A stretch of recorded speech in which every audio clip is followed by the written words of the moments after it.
shortly.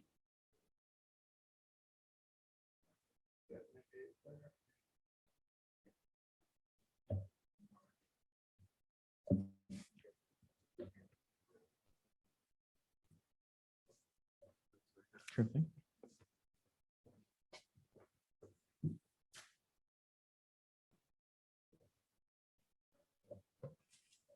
Welcome back, everyone, to PNC Stadium.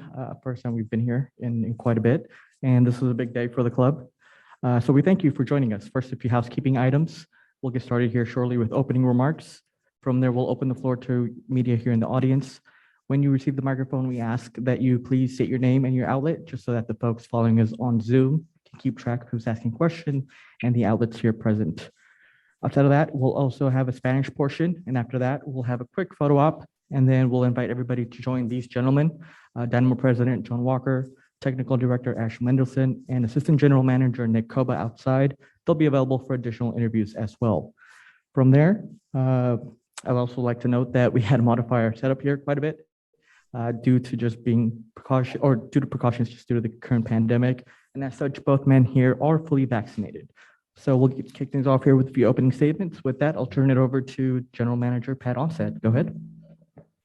Hello, everyone. Thanks for coming here. I'm not sure where all of you were. There was a press conference for a general manager announcement a couple of months ago. I didn't see many of you guys here, so thanks for showing up today. I appreciate it. I know there's a lot of things going on, so thank you for coming out. As we've talked about in my press conference in the last couple of months, as a group and as a club, we're trying to build what I would call a sustainable club here. We're trying to build a culture at this club. We're pushing hard. We're making decisions based on that and trying to find some way here to turn this club around and bring it up. And this gentleman that I'll introduce in a few moments here beside me is someone that I'm really excited to introduce to you. So I just want to kind of go through a little bit what we're trying to do. We're trying to build a collaborative club, a club that has a defined style of play. And I've been using this phrase proactive, which I notice now is kind of leaking around the league. Which is kind of interesting, but I think that's an easy phrase to use for a club, a style of play, sorry, when there are people out here that don't necessarily know soccer inside and out, like us, some of the people in the room and the gentleman beside me and I do. But at the end of the day, I think it gives you a good picture. A fan that's a sports fan can understand what a proactive style means. It's an aggressive style. It's a style of play where you're on the front foot and you're controlling the game. And I think, as I mentioned before, the gentleman beside me believes in that. That's a style of play that he goes through. So some of the criteria I kind of wanted to get through a little bit. So one is the culture piece. I'm a big believer in being a collaborator. As some of you know, there's been a gentleman, Asher Mendelson, who we announced yesterday as a technical director. Nick Koba is assistant general manager. These guys are very instrumental in this search. Our owner, Ted Siegel, our vice chairman, Lyle A's, President John Walker, and the head of performance, Paul Caffrey. These are all integral parts of this decision and also this search for this candidate. So I believe in collaboration. The style of play we've talked about, a proactive style. I'm also one of the things we're looking for is a history of playing young players.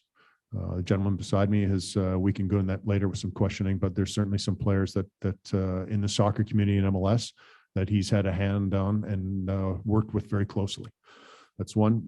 And then the bigger one that I think a lot of you did is what we found is when we searched around the world for all these coaches, starting to speak to a lot of high potential coaches that we were looking for, is that we found the biggest issue we had with a lot of these guys that we spoke to was a lack of familiarity with MLS. Well, the gentleman beside me has played 12 years in the league, has been a coach now for coaching environment for 5 years. He's about as long in the tooth in MLS as I am. So he's a guy that's very familiar. And I think what's really important as well is he's a winner. He's won 2 MLS Cups, 3 US Open Cups. He's continually been on teams that have been fighting for championships. And that's the type of person that we wanted to hire. And then lastly is we were looking for an excellent communicator. Someone who's bilingual, preferably. I wish my Canadian English and American English don't count as 2. I try my French. My French is horrible, but I'm working on Spanish. So I'm very fortunate here. I actually believe he's trilingual, if I'm safe to say. But that's something what we were looking for and was very important in this search. So with that, I firstly want to welcome, and I'm going to go out of queue here a little bit. I want to welcome his lovely wife, Monique, his daughters, Clara and Lisi, to here. So welcome to Houston. I hope you love it here as much as my family has as well. So please reach out if there's ever any questions. And then secondly, I'd like to introduce the new head coach of Houston Dynamo FC, Paulo Nagamura.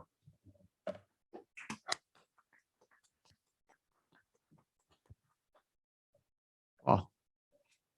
You probably already did out most of the speech. Thank you.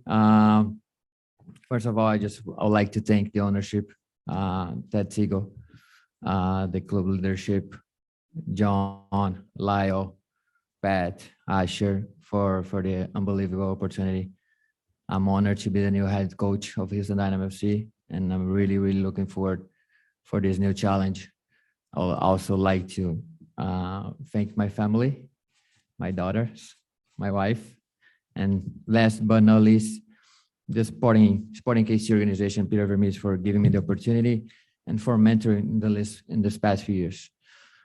Again, really excited, looking forward to rescue the identity of this club and embrace that challenge with all my will. Thank you for that. We'll transition now to the Q&A portion. We'll start in English. If you'd like to raise or ask a question, please raise your hand. We'll start with Danielle here, the Houston Chronicle. Danielle Lerner, Houston Chronicle. Paulo, you mentioned rescuing the identity of this club. What ideally is the type of identity that you want the Houston Dynamo to have? I would say the same identity that when I was a player, I would come to here and play against the Houston Dynamo, a team that is really difficult to play against, a team that is always on the front foot, a team that is proactive, team that is aggressive, right? So I think from watching Houston Dynamo in the last few years, I think we got away from that. And the ideal world, we're going to go back to that and make this place really our fortress. We'll go to Alex next. Coach, welcome to Houston. The collaborative effort, working with Pat, working with the technical director. Talk to us about the vision for that, please, Coach. Absolutely. I think it's one of the most important things. I think I'm a young coach, 5 years being a head coach, and I'm gonna need help from all of the staff members, all of the club. So collaborative is easy to say, but it's on a daily basis. That's what we're basically gonna need. We're gonna need help from everyone to get the ship going where they need to be. We'll go next to Mark Gurman with Fox 26. Hey, Pat, maybe you could tell us how difficult it was to reach this decision. You said you went all around the world. Maybe tell us how many people you considered and how you finally arrived at your decision. Yeah, I mean, we considered numerous, and when I say numerous, probably if you looked at all the resumes and the people that we've talked to, probably over 100. But in terms of the decision, it was very easy. I think from the first phone call, the Zoom call that we had, of course, we're dealing with COVID, so you do Zoom calls to start. The first time that we spoke to him I remember getting off and talking to Nick Koba and saying, oh, I really like this guy. I think he fits what we're looking for as a group, what we're trying to be. We're looking for high potential people that want to get better in our organization on a constant basis. That includes myself, Asher, Nick. You know, we have surrounding myself with people that I think want to get better. And I know that's what Paulo believes in, and that's what he's trying to do. So it was a pretty easy decision. No, I wouldn't say we talked to 100 candidates. No. There were about 100 candidates that we probably looked at in terms of resumes and stuff. But yeah, yes. Yeah, that'd take a lot of time. It did take a lot of time, but not that much time. Up next, we'll go with Sam. Go ahead. All right, my name is Sam, Africa Sports Network. Coach. Oh, sorry. Yeah, welcome to Houston. Thank you. You know, what now I will tell you about that, the fans of this club are very passionate. You know, they love this club. You know, they're very passionate. So my question is this. You seems to be the youngest coach in the club history to sit in that dugout. What does that mean to you? It means just a number of my age, because I believe every coach has their own path, right? Every coach start in a different way. Maybe every single coach has a different path. So for me, it doesn't mean anything. I mean, I told before, I'm ready for this challenge. I've been involved with professional level for the last 20 plus years playing and coaching. So it's just a number to me. Okay, what is your attraction to Houston Dynamo? The project? No, the attraction to the project here. What attracted you here?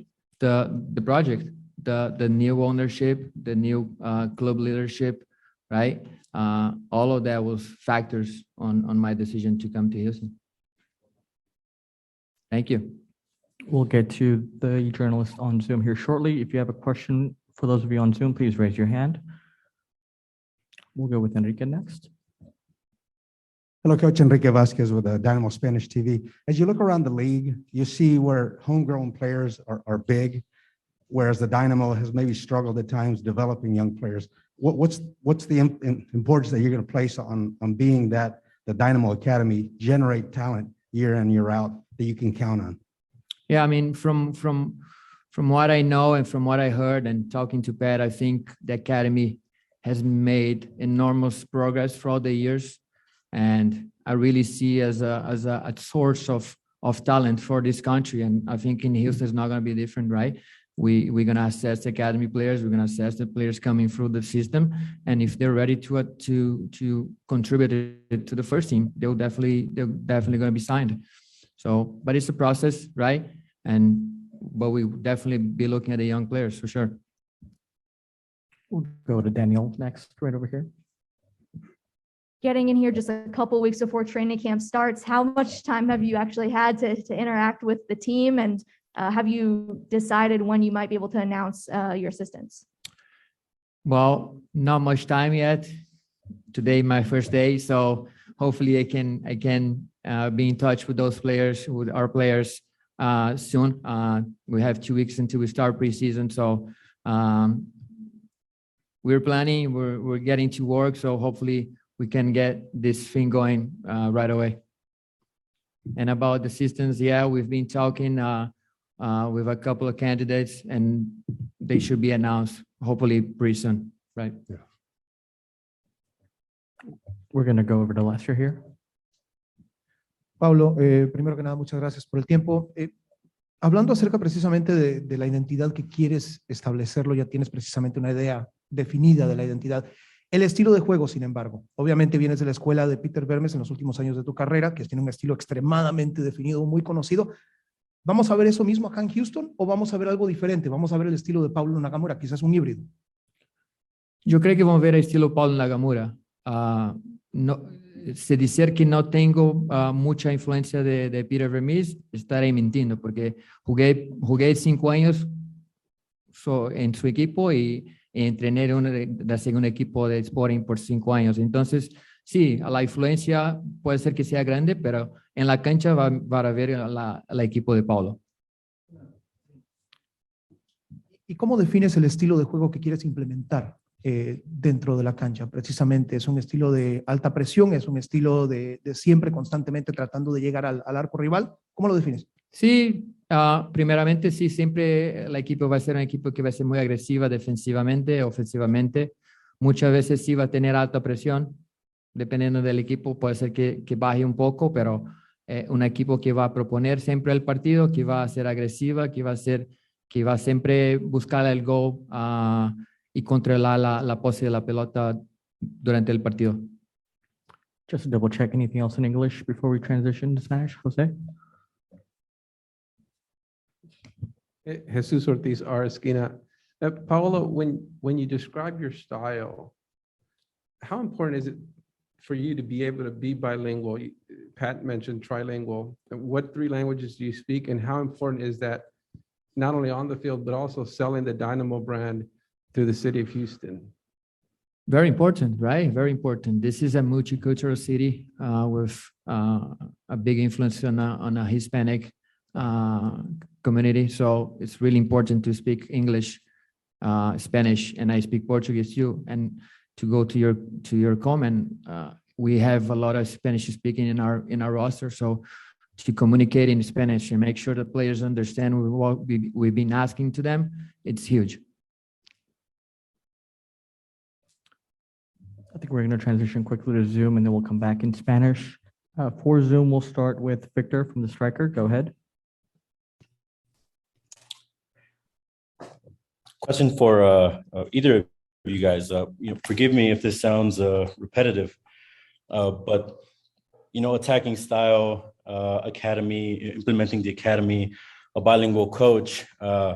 Fans in Houston have seen this before with the prior two coaches, and the roster really is pretty much the same roster that was used in 2021.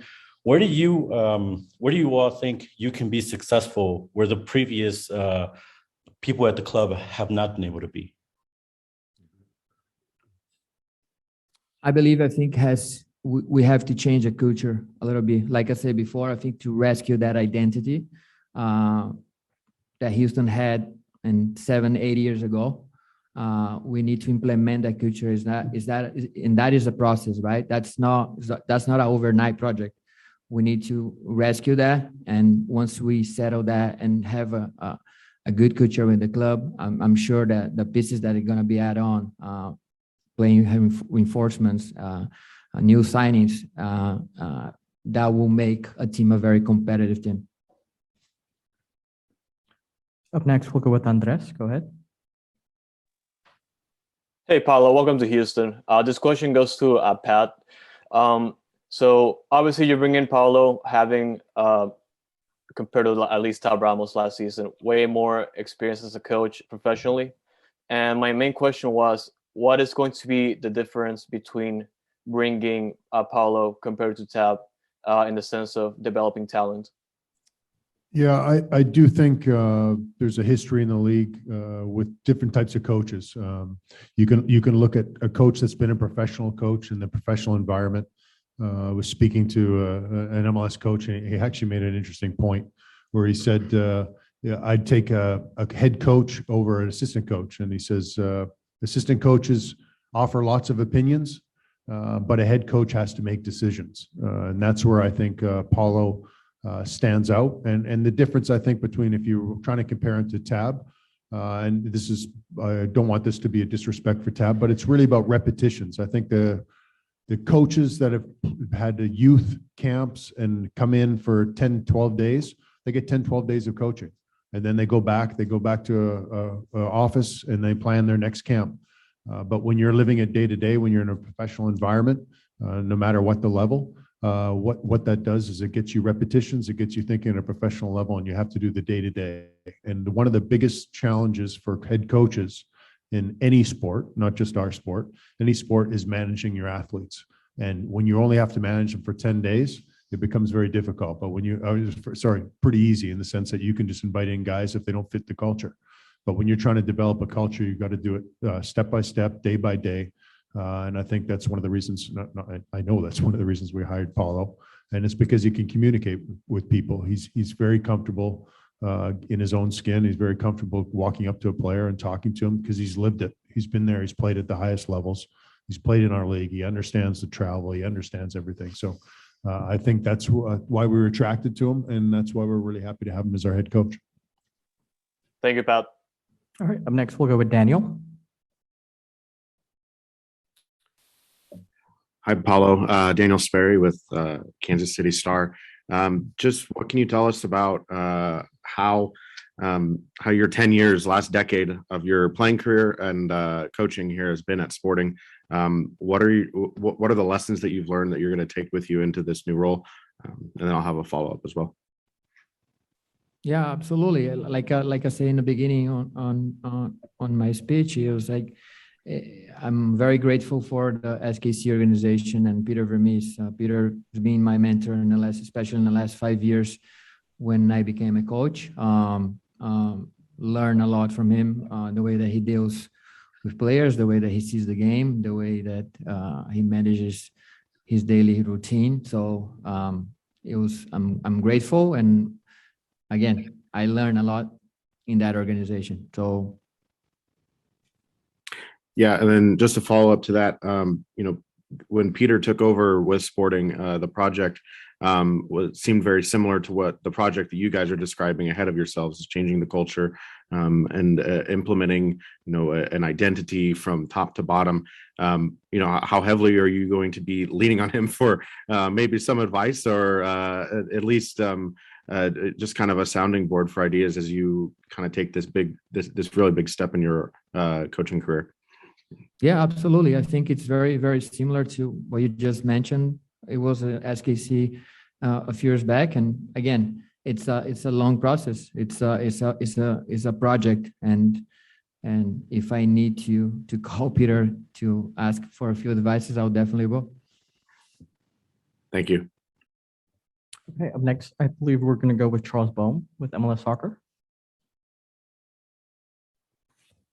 Hi, can you guys hear me? Yes. Yep. Thank you. Thanks for speaking today. So this is a question for both of you, and you've talked about this in a couple previous questions, but you guys both have prior destinations that would say have a clubs with identity. If we're talking about Crew, and then Sporting KC, kind of those are places that seem to have a DNA and a track record over the years. What are you bringing from your past destinations? What will we see that we recognize in Houston versus what do you see as differences with the project you're trying to implement now? I mean, it's just to go back to the last question, it's very similar. I think the place that I came from, an organization that has been a winning organization for the last few years, that has a very strong culture, a place where I was on the inside for 10 years. So I think that level of experience and that level of knowledge to bring here to Houston, I think is going to be huge, and that's what we're going to look into do. Up next, we'll go with Tyler. Go ahead. Thank you. This is Tyler Garrett, Dynamo Theory. This one's for Coach. When mentioning rebuilding the identity and culture of the club, are there any particular players you're looking to see kind of step up and help bring in that new identity and culture? Well, I know the players from watching them. I don't know them personally yet, so it's a difficult question for me to answer right now. But preseason starts in 2 weeks, and we will assess that. We're gonna establish the standards and the expectations for all of them, and it's almost gonna be a fresh start for everyone. So I'm excited. I think they should be as well. It's a new start for the club, and hopefully we can turn this ship around, like I said again. Thank you. I believe Victor has a follow-up. Yeah, this question is for Pat Onstad. Fans are wondering, they've heard the owner speak about additional resources in terms of signings. When can they expect a bigger signing, perhaps one in this transfer window, a bona fide player, if you have any information on? Yeah, that's a good question, Victor. I mean, first and foremost to Ted, just to be clear here, Ted Siegel could not make it due to scheduling conflicts, but what Ted has done and has gone on the record, and certainly in all my discussions with him, he's been very clear that he's willing to spend. What I kind of started out with at the beginning is talking about a collaboration. So we're at a point now with our roster that in terms of our spend, where it fits, ironically, is that it's better for us to spend bigger than it is for us to kind of look in league and look at a salary cap guy. Because if you go after a young youth player slot, it counts significantly less in your cap than it would if I went out and signed a player that would be a roster spot guy. So now at this point, that means you're investing significant money from ownership. For us to do that, that's not something I felt comfortable doing without a head coach in place. Didn't make sense that you would go invest significant money, have a new coach come in and say, what are you doing? That's not my type of guy. So what we've done, and this is when Paul has been kind of coy about it so far, but we've been discussing over the last couple of weeks. We've been looking at players in terms of positions we feel we have need to. So we're well on our way and well on our path to trying to sign these players. I'm hoping with everything lines up perfectly that we can have maybe an announcement before preseason starts, but that's obviously only in 2 weeks' time. But we will definitely be pushing here in the next month or so to try to get some big signings across the line. Thank you for that. I think we'll go over to Spanish. We'll start with Ubaldo. Pablo, saludos, bienvenido a Houston. ¿Qué hizo esta oferta atractiva y cómo crees que tu experiencia como jugador dentro de esta liga te va a ayudar para ser exitoso en tu primera oportunidad como entrenador dentro de la MLS? Claro, primero el proyecto, ¿no? El proyecto de un nuevo dueño, un nuevo líder aquí al mi lado P, un proyecto que es muy tentador porque los dueños están comprometidos con el equipo, están comprometidos a investir en el equipo, de hacer un equipo competitivo. Eso para mí fue muy importante la decisión. Y segundo, la experiencia muy importante porque yo creo que entiendo lo que es necesario para jugar en esta liga, las cualidades, la mentalidad. Y teniendo esta experiencia creo que ayuda en el proceso de captar nuevos talentos o jugadores nuevos o jugadores que vengan a venir al equipo de Houston. Next, we'll go with Lester. Go ahead. Pablo, este es un equipo que no llega a playoffs desde el 2017 y pues obviamente cada año y por el hecho de que mal acostumbró a la afición de buena manera en los años anteriores, existe de alguna manera esa presión o esa petición para que el equipo sea protagonista. Esa es la petición para contigo este año desde el principio. Y número uno, número dos, bueno, primero te doy esa y luego la platico. Bueno, si yo vengo a Houston y yo no quiero ser protagonista, yo no soy probablemente el entrenador de Houston que tiene que tener. Claro, vamos a tener que ser protagonistas. Yo sé que los resultados en los últimos años no fueron buenos, pero tenemos que tener paciencia, tenemos que creer en el club, en los jugadores, en el cuerpo técnico, en los dueños, en los directivos, porque la única manera que vamos a cambiar eso es con resultados dentro de la cancha. Entonces, a creer, paciencia y que eso va a cambiar. Y la segunda pregunta es a la afición, que pues obviamente cuando se hizo tu anuncio, habló acerca de la falta de lo que decía Ubaldo, acerca de la falta de experiencia en la MLS. ¿Qué le dices tú a esa afición para de alguna manera suavizar de alguna manera esa percepción en torno a lo que tú traes y lo que vas a poner sobre la mesa con este equipo? Bueno, mira, la manera que respondo es simple.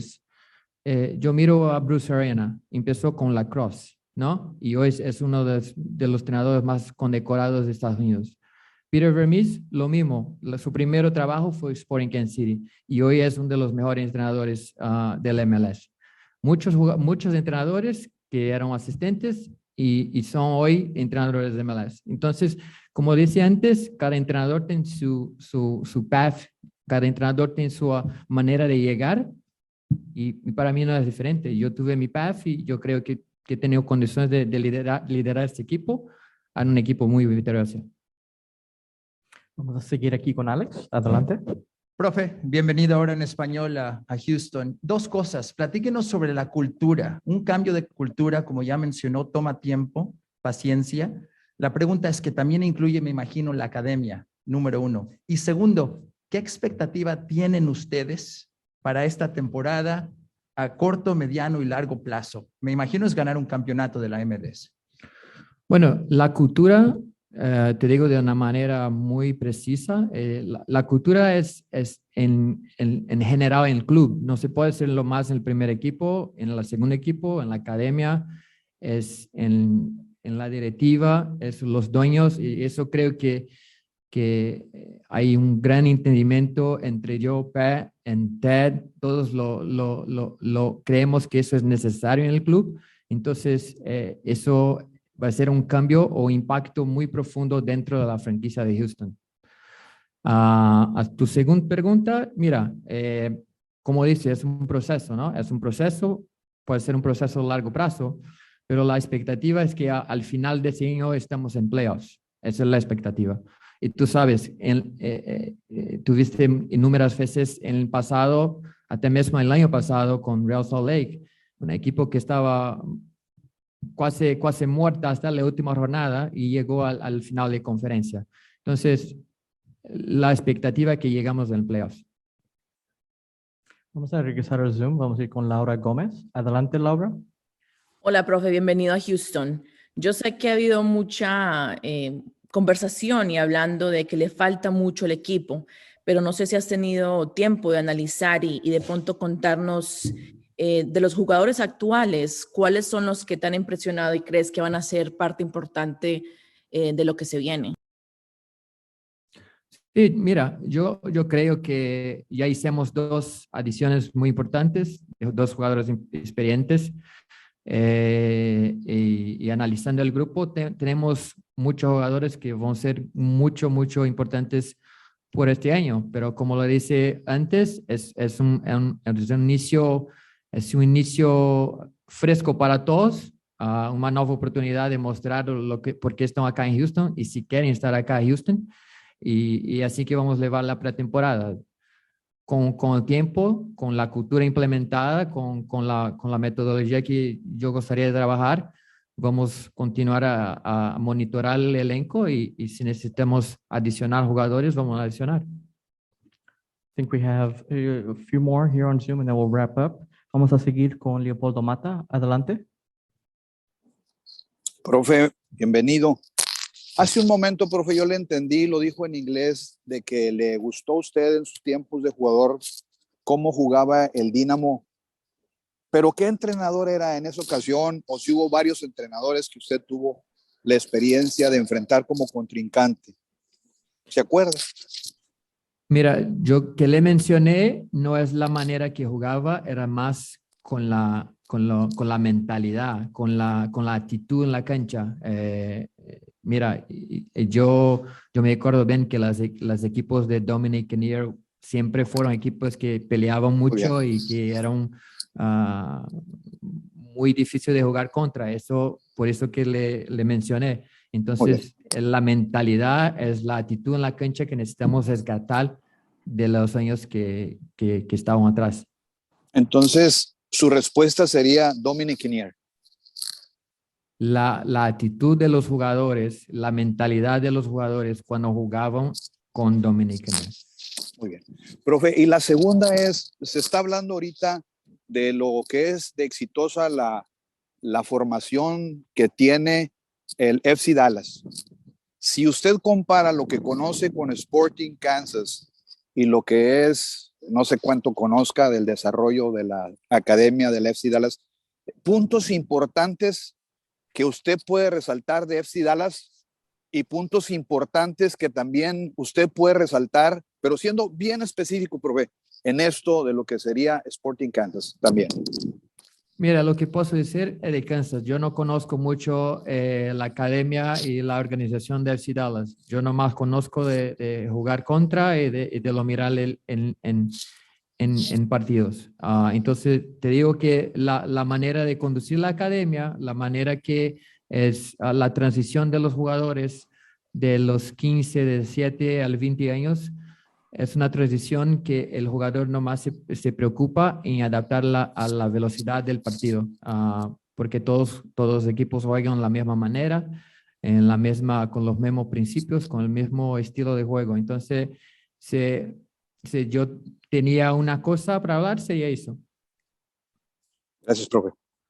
Gracias. Vamos a terminar con Nico Moreno. Adelante. Sí, muchas gracias. Para el profesor, por favor, me gustaría que elabore en español. Sí, ¿qué clase de estilo o de propuesta va a tener este equipo del Dynamo? ¿Qué se ve usted haciendo en el campo en cuanto a un equipo sea de posesión, de transición? ¿O va usted a evaluar un poco más el plantel antes de elegir el estilo de juego que tendrá su equipo? Gracias. Mira, yo soy entrenador que me gusta a mi equipo que le jueguen con la pelota, con la poste. Pero tenemos que ser una equipo balanceada también porque tenemos que ser buenos en transiciones, en contras. Depende de cada equipo que vamos a jugar contra. Pero sí, soy un entrenador que le gusta mucho jugar con la pelota, un entrenador que gusta que el equipo sea agresivo, principalmente adelante. Y sí, eso va a ser un proceso. Necesitamos analizar y accesar los jugadores que tenemos en el equipo y adaptar con la manera que yo me gustaría jugar. Thank you for that. I think we'll wrap up with that. These gentlemen and additionally a few special guests will be available out here for additional interviews. Prior to that, we're going to take a quick photo here with the Dynamo jersey. We're going to move this table first, though.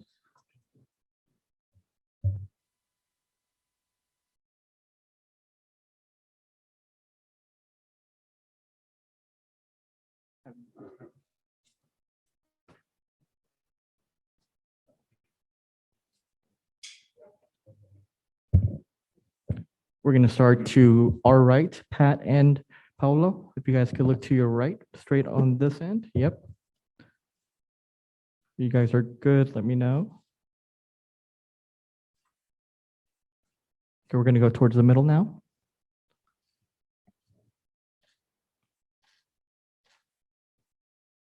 Let me know if you guys are good straight ahead. We're going to go to our left now. Let's turn that jersey over, please. Turn it around. Same thing. We'll start to our right.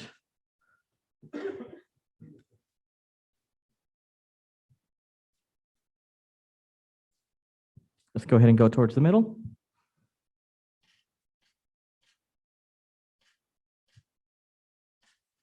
Let's wrap up to our left.